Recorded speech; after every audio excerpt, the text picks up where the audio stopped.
Hey, welcome to another video. Today's video is about will my life improve because I've stopped drinking alcohol? You know, I can't tell you that. You know, the likelihood is that it will. Think of leaving the alcohol behind you as a starting post. You know, what you do next, where you go next, what changes you make in your mind, what changes you make in your life after you stop. That is what's going to decide if your life improves, or if it's going to improve once you stop drinking alcohol, right? Stop the flow, do the work, move on. You know, when you stop the flow, take a look at what happens in reality. No more damage from the alcohol. No more damage is going to be caused from the alcohol, right? That's a big thing. Now, whether or not any more damage is caused is dependent not only on the alcohol, so you've stopped that. No more damage is going to be caused if you don't switch alcohol out for another drug or another destructive behavior. You know, putting something else in your body that creates damage to your organs that are already damaged, right? Now, the likelihood is that if you've been consuming this poison for any length of time, right, you're going to have some damage. How much damage depends on a lot of different factors. So there's plenty of other things that can do, plenty of other things that you can put into your mouth that are going to put a strain onto your already strained organs, right? Let's face facts, no heavy drinker is ever going to go back to their organs being in pristine condition again, right? Your body can repair itself, thankfully, but there's a limit to what it can do, so you really have to take care, right? So let's just take your liver as one organ. You know, if you stop the flow of alcohol but switch out for something else, like a high sugar diet, there's going to be a problem there physically, depending on the damage that's already been caused from the alcohol. You know, that's the case for me. I have to watch what I eat, particularly things like that, that's sugar and things that are going to damage my liver. I'm okay with that. You know, it's what I should have been doing all my life, right? And I'm lucky I've got that second chance to be able to do it. Now, once you stop the flow, then you have to apply yourself in making the improvements in your life. Most improvements won't happen unless you apply yourself in making them happen. You know, that's what we're calling doing the work, right? It's a simple process. Now, let me give you an example from my life, which I think can illustrate the process of doing the work. Now, I've done this in a lot of different areas of my life, so I'm just giving you one area at the beginning. You know, in the beginning of this journey, I was thinking, I stopped the flow of alcohol and my life has improved. What else can I stop? That was my idea. You know, that was as far as I could think. That was my experience level. So in the first year, I spent a lot of time reading about nutrition. It seemed like that obvious place to start. I really didn't know at the time where else to start, right? So I figured I got rid of the alcohol. What else can I get rid of that will make my daily living healthier? What else can I change? Don't put the alcohol in your mouth. You know, where else can I apply that logic? So I read a lot of books on nutrition. I was veering more towards plant-based diets, you know, plant-based foods, right? That was where my reading was taking me, you know. Then in June 2013, it was just over 5 months since I stopped drinking, right? Something really bad happened. My dad had a heart attack. He just turned 80. He was rushed into hospital. My sister was in another hospital having a baby. So you can imagine that the amount of pandemonium that was going on in our family.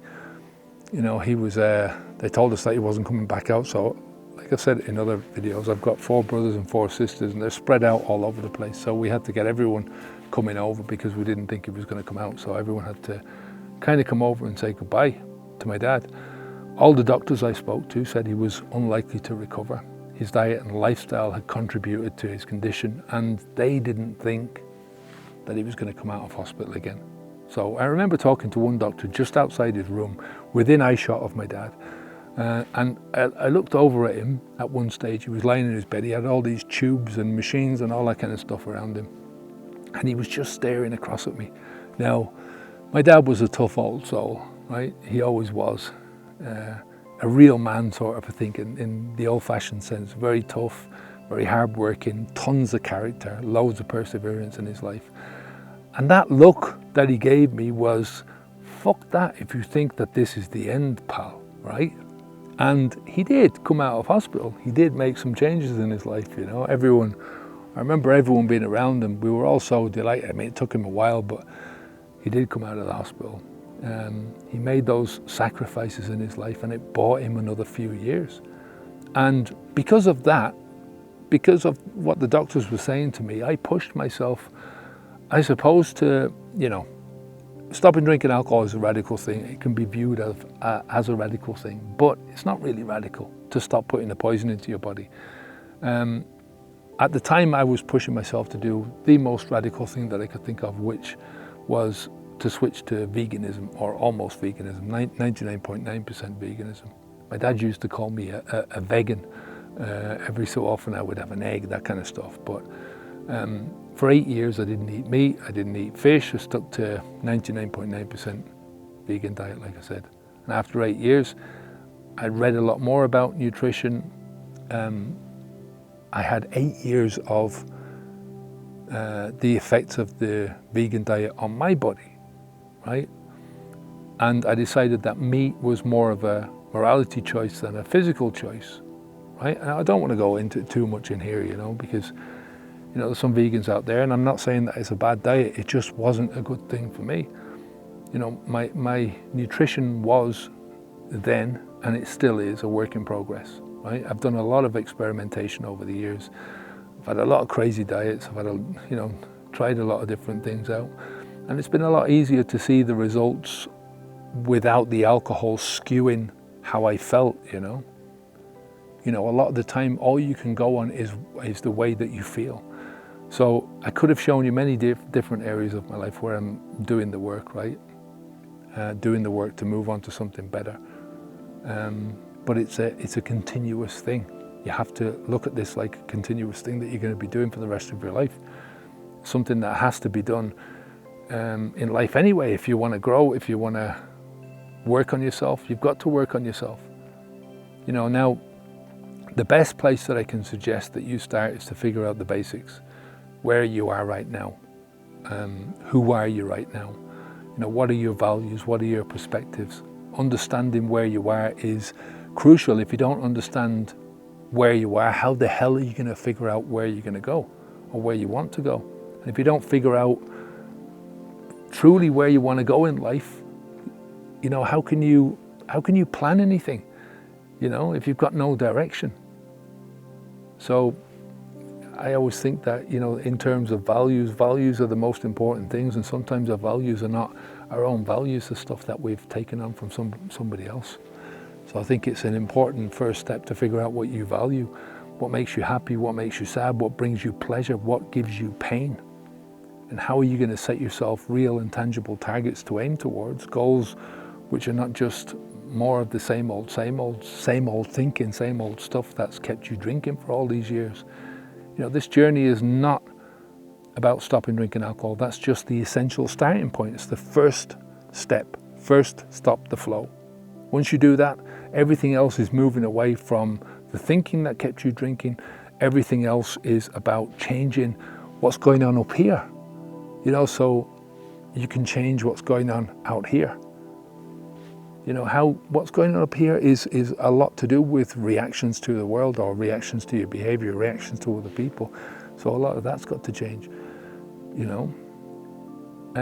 You marginally improve life just by stopping drinking alcohol. You marginally improve it because, you know, you've taken that poison out of your life. But if you really want to make massive progress in life, if you want to take your life to a different level, cliche, but you know, it's true. If you want to take it up a notch and enjoy your life and be contented with it, you know, to make massive progress in how you feel, positively feel, right, about yourself and your life, you have to go and change how you think about your life.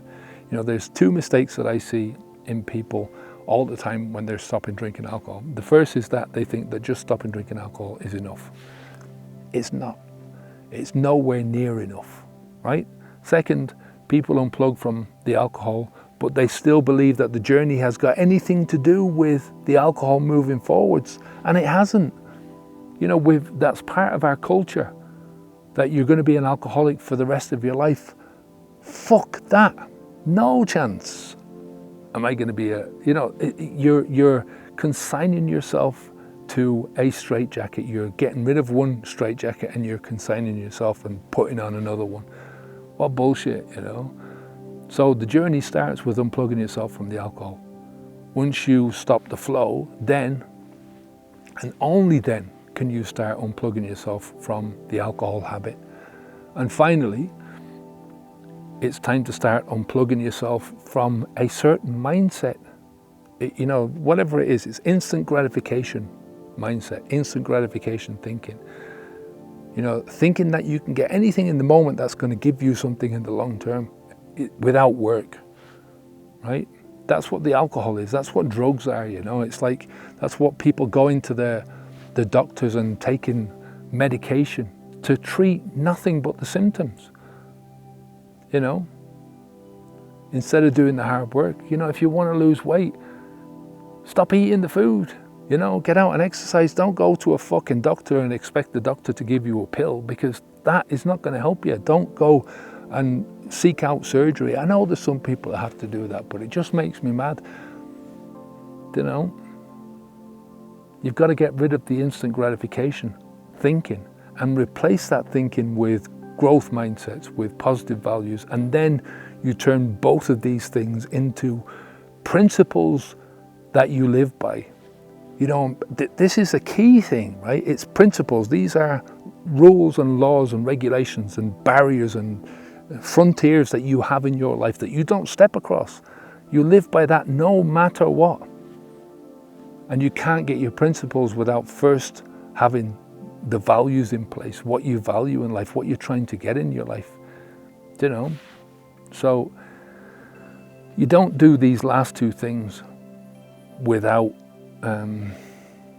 getting away from the alcohol focus, you don't get rid of the alcohol habit, or you don't move on from the alcohol habit without first stopping focusing on the alcohol, if you get what I mean. That's like going on a road trip somewhere and focusing instead of on the destination, focusing on where you've come from. You're not going to get very far, so it is what it is. Nobody said this stuff is fucking easy. Nobody said this is easy. But life is not, and if you want to get the best out of life, you've got to give your best in life, I'm not crazy about pushing myself too hard, I know there's a line that I cross. If I cross that line, I'm not enjoying it anymore. So, there's limitations to this as well. But you have to figure that out, and you only figure that out by doing it. As normal, look, I'm going to finish it up today. I want to give you something for those who want to stop the flow and get going on this voyage, or for anyone else who's feeling a bit hesitant about taking that leap.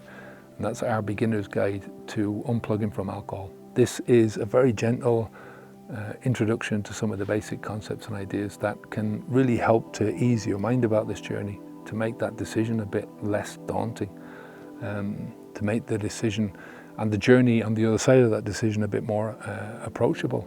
Okay, so to conclude today's video,